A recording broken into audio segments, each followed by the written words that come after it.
नमस्कार, मी doctor Dipanjali Pawar, consultant diabetologist in Satara. आज आपण सुदृढ जीवनासाठी हृदयासाठी काही चाचण्या आवश्यक आहेत, त्या कुठल्या नियमित चाचण्यांची गरज आहे ते आपण पाहणार आहोत।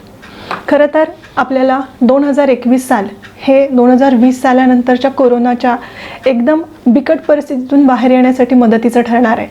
पण या आजाराबरोबरच काही महत्त्वाचे आजारही आपल्याकडं ऑलरेडी डोके काढून आहेत, जसं की डायबिटीस आहे, ब्लड प्रेशर आहे किंवा जीवनशैलीशी निगडित असलेले नवीन आजार आहेत। तर या संदर्भात त्यांना फेस करताना आपल्याला कोरोनाच्या परिस्थितीमुळं आयुष्याचं आणि एकंदरीतच आरोग्याचं महत्त्व हे लक्षात आलेलं आहे। तर याच अनुषंगाने काही चाचण्या ह्या नियमित करणं गरजेचं राहतं। ह्या गरजेच्या का आहेत? का तर यामुळे आपण आपल्या जीवनामध्ये किंवा आयुष्यामध्ये काही बदल घडवून आणणं गरजेचं आहे का? खाण्यापिण्यामध्ये किंवा जीवनशैलीमधले बदल हे आपण त्या चाचण्याच्या अनुषंगाने अतिशय उत्कृष्टरित्या करू शकतो। त्याचबरोबर एकंदरीतच डायबिटीज आणि ब्लड प्रेशर याचं वाढतं प्रमाण बघता, त्या आजारांचे पुढचे गुंतागुंतीचे धोके लक्षात घेता याच्यापासून दूर राहणंच श्रेयस्कर आहे। आणि यासाठी हे आजार टाळण्यासाठी म्हणून काही चाचण्या ह्या नियमित करणं गरजेचं आहे। या नियमित मध्यंतरीची चाचणी करत राहिल्यानं आपल्या शरीरात होणारे बदल तर आपल्याला कळतातच, त्याचबरोबर ज्यांना हे आजार ऑलरेडी आहेत त्यांना त्यांच्या आजारावर कितपत नियंत्रण आहे हे सुद्धा चाचणीच्या अनुषंगाने पाहता येतं। रक्ताच्या चाचण्यांचे अनेक उपयोग आहेत। एखाद्याला सातत्याने काही असामान्य लक्षणे जाणवत असतील, उदाहरणार्थ थकवा येणं, गळून गेल्यासारखं वाटणं, जास्त लघवीला होणं किंवा डोकं दुखणं, हातापायाला मुंग्या येणं, बधिरपणा येणं, तर ह्या ज्या गोष्टी आहेत ह्या कशामुळे होत आहेत, ह्याचं निदान काय आहे हे करण्यासाठी सुद्धा आपल्याला या चाचण्यांची मदत होते। यामध्येच काही चाचण्या ह्या आपण डायरेक्ट लॅबमध्ये जाऊन सुद्धा करू शकतो। अगदी 2 मिनिटांमध्ये या चाचण्या होतात। तर काही चाचण्यांसाठी मात्र आपल्याला पूर्वतयारी आवश्यक असते, उदाहरणार्थ 6 ते 8 तास किंवा 6 ते 12 तास उपाशीपोटी राहणं। परंतु आजकाल बऱ्याच चाचण्या ह्या आपण डायरेक्ट लॅबमध्ये गेल्यानंतर 2 मिनिटातच होतात। आता सगळ्यात पहिली आणि महत्त्वाची चाचणी येते ती म्हणजे रक्तदाब। आपला रक्तदाब हा जेव्हा तुमच्या हृदयाच्या स्पंदनांमुळे तुमच्या शरीरात रक्त फिरत असते तेव्हा धमनींच्या भिंतीवर पडणारा रक्ताचा दाब म्हणजे रक्तदाब। त्याच पद्धतीमध्ये हा एक वरचा अंक असतो ज्याला आपण सिस्टोलिक रक्तदाब म्हणतो, की जो हृदय आकुंचन पावल्यामुळे होतो, आणि दुसरा असतो तो डायस्टोलिक रक्तदाब की जो हृदय प्रसरण पावल्यामुळे होतं। तर सिस्टोलिक आणि डायस्टोलिक ह्या दोन्ही रक्तदाबाच्या व्हॅल्यूज काय आहेत ह्याच्यावर रक्तदाब हा सुरू आहे, तुम्हाला हायपरटेन्शन आहे का हायपोटेन्शन आहे याचं निदान होऊ शकतं। आता नॉर्मल सिस्टोलिक आणि डायस्टोलिक ब्लड प्रेशरची पातळी काय असावी? सामान्य माणसांमध्ये, सामान्य प्रौढ माणसांमध्ये ही पातळी साधारण 120 ते 80च्या दरम्यान असते। परंतु काही व्यक्तींमध्ये ही पातळी सिस्टोलिकची 140च्या वर आणि डायस्टोलिकची 90च्या वर जर जाऊ शकली तर त्या व्यक्तीला आपण म्हणू शकतो की हा उच्च रक्तदाब म्हणजेच हायपरटेन्शन आहे। मग अशा वेळेस आपल्याला जेव्हा या गोष्टी लक्षात येत आहेत की ही पातळी 140-90ला क्रॉस करते आणि त्यापेक्षा जास्त आहे, तेव्हा आपण त्यासाठी डॉक्टरांचा सल्ला घेऊ शकतो, डॉक्टरांची मदत घेऊ शकतो, औषध उपचार सुरू करू शकतो। त्याचबरोबर नियमित आहारामध्ये मिठाचं प्रमाण कमी करणं आणि दररोज नियमित व्यायाम करणं, साधारण 150 मिनिट हे दर आठवड्याला चालणं किंवा व्यायाम करणं हे गरजेचं राहतं। या गोष्टी आपल्याला समजण्यास मदत होते। आता हा रक्तदाब आहे हा आपल्याला डिजिटल मॉनिटरवर घरीसुद्धा चेक करता येऊ शकतो।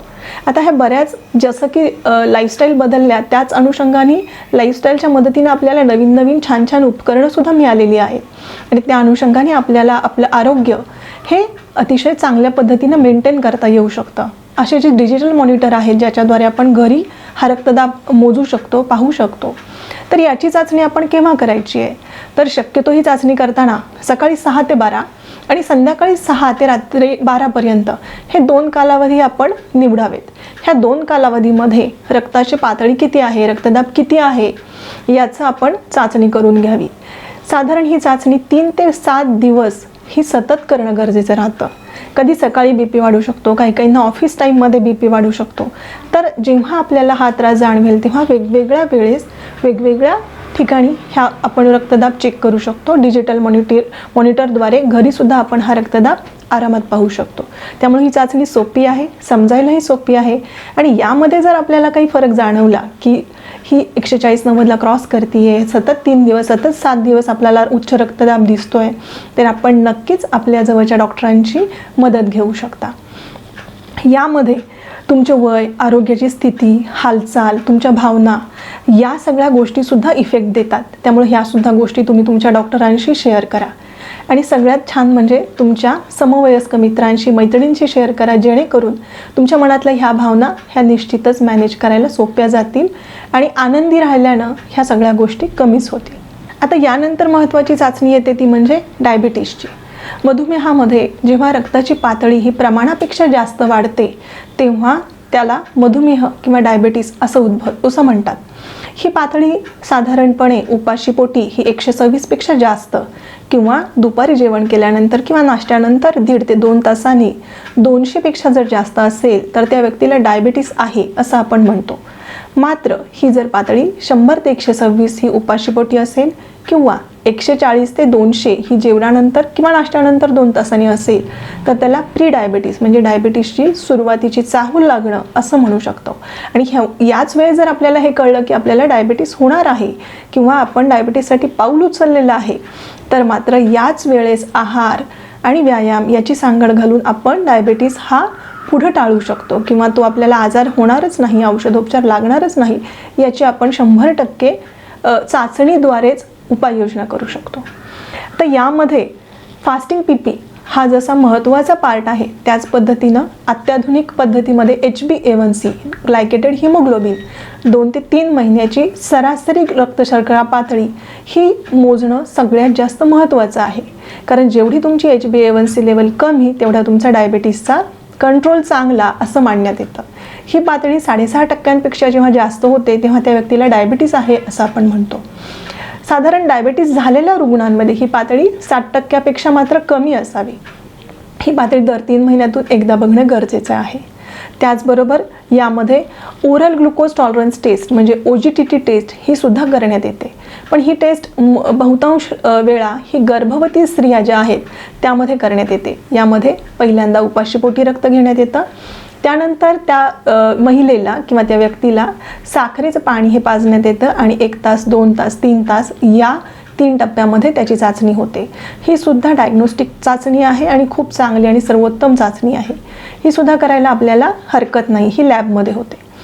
याचबरोबर बाकीच्या काही डायबिटीसच्या चाचण्या आहेत की ज्या पेशंटनी दर महिन्याला, दर 3 महिन्याला किंवा दर 6 महिन्याला करणं गरजेचं आहे.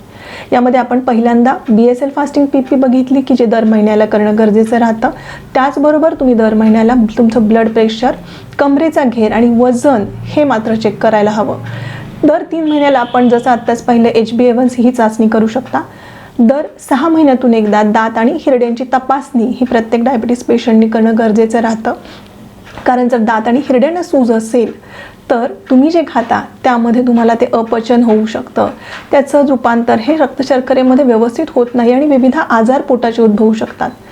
त्यामुळं दात आणि हिरड्यांची तपासणी करणं सुद्धा गरजेचं आहे. आणि याहीपेक्षा पुढे जाऊन म्हणेन की वर्षातून काही तपासण्या करायला पाहिजेत, ज्या की लिव्हर तपासणी आहे किंवा किडनीची कार्यक्षमता तपासणी आहे, युरिन मायक्राल तपासणी आहे. वर्षातून एकदा ECG म्हणजे कार्डिओग्राम हा प्रत्येक डायबिटिक पेशंटनी काढला गेला पाहिजे. आणि लिपिड प्रोफाईल ही चाचणी आहे. यामध्ये डोळ्याची रेटायना तपासणी ही सुद्धा वर्षातून एकदा ही प्रत्येक डायबिटीस पेशंटनी टाईप 1 असेल किंवा टाईप 2 असेल तर अंदाजे 5 वर्षांनी ही तपासणी आपण सुरू करू शकता. पण वर्षातून एकदा ही तपासणी करणं हे तुमच्या हिताचं आहे. या पद्धतीने जर आपण तपासणी करत राहिलो तर आपल्याला मधुमेहामध्ये जी काही गुंतागुंत होते ती फार पूर्वी लक्षात येते आणि त्याच्यावर योग्य उपाययोजना ही करण्यात येऊ शकते. योग्य उपाययोजना केल्यानंतर तुम्हाला निश्चितच तुमचं आयुष्य हे दीर्घायुष्य यामध्ये कन्व्हर्ट करता येतं, रूपांतरित करता येतं आणि चांगलं आणि सुदृढ आयुष्य तुम्हाला निश्चित जगता येतं. डायबिटीसमध्ये आणखीन एक महत्त्वाची तपासणी राहते ती म्हणजे पायांच्या नसांची तपासणी, न्यूरोपॅथी आपण ज्याला म्हणतो. ही तपासणीसुद्धा साधारण वर्षातून एकदा जर करून घेतली तर त्याचे आपल्याला नंतर निश्चितच फायदे होतात. आता डायबिटीसला जसं की आधुनिक उपचारांद्वारे आपण घरच्या घरीसुद्धा ग्लुकोमीटरद्वारे ही तपासणी करू शकतो.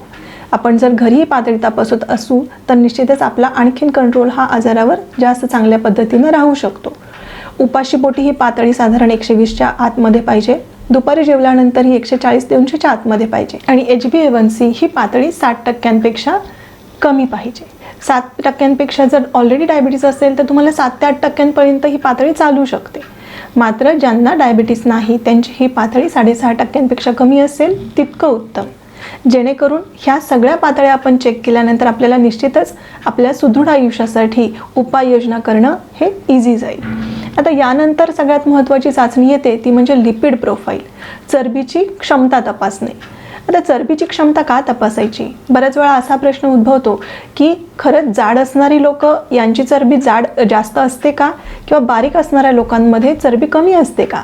चरबीचा आणि स्थूलतेचा तसा फारसा संबंध नाही आहे. एशियन फिनोटाईप यामध्ये बऱ्याच या फिनोटाईपमध्ये आढळणाऱ्या भारतामध्ये लोकांमध्ये आपल्याला जरी आपण बारीक असलो तरीसुद्धा चरबीची पातळी ही क्षमतेपेक्षा जास्त असते. आणि ही जेव्हा क्षमतेपेक्षा जास्त असते तेव्हा हृदयरोग किंवा पॅरालिसिसचा झटका किंवा तीव्र हृदयाच्या वेदना किंवा हाय ब्लड प्रेशर ह्या सगळ्या गोष्टी सुरू होतात. त्यामुळे चरबीचं नियंत्रण हे सगळ्यात जास्त महत्त्वाचं आहे. याच्यामध्ये आपण काय काय बघतो तर एकूण कोलेस्ट्रॉल, टोटल कोलेस्ट्रॉल, हे टोटल कोलेस्ट्रॉल आहे हे बॅड कोलेस्ट्रॉल आहे. याची पातळी आपल्याला 200पेक्षा कमी हवी आहे. त्यानंतर येतं ते LDL, लो डेन्सिटी लायपोप्रोटीन, हे सुद्धा बॅड कोलेस्ट्रॉल आहे. याची पातळी ही जेव्हा वाढते तेव्हा हृदयाचे धोके वाढतात आणि हे सगळ्यांना माहीत आहे. त्यामुळे आपण लो डेन्सिटी लायपोप्रोटीन LDL लेवल जितक्या कमी ठेवू तितक्या त्या आपल्या हृदयासाठी चांगल्या आहेत. ज्यांना डायबेटीस, BP किंवा हृदयरोग याची संभावना आहे किंवा पूर्व इतिहास आहे आपल्या घरामध्ये, यांच्यापैकी कुणाला काही आजार आहेत तर आपली ही पातळी निश्चितच 100च्या खाली असावी. ज्यांना ऑलरेडी अटॅक येऊन गेलेला आहे, ज्यांना प्लास्टिक झालेली आहे, ज्यांना ओपन हार्ट सर्जरी झालेली आहे, अशांची पातळी 70च्या खाली असणं गरजेचं आहे. आणि सामान्य माणसाची ही पातळी 130च्या खाली असेल तरी चांगलं आहे. पण ही जितकी कमी तितका आपला हृदयाला धोका कमी आहे. त्यानंतर येतं ते HDL, good cholesterol. Good cholesterol हे LDLला वाहून नेण्यासाठी मदत करतं. त्यामुळे हे कोलेस्ट्रॉल जितकं जास्त तितकं ते आपल्या फायद्याचं आहे.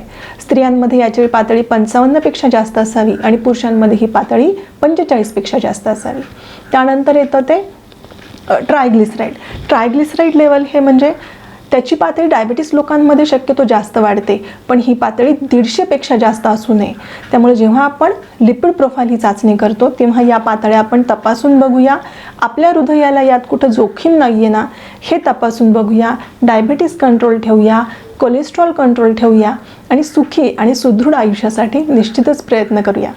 मी आशा करते की 2021 हे साल आपल्या सर्वांना आरोग्यदायी आणि अतिशय सुदृढतेने जावं. धन्यवाद. थँक्यू.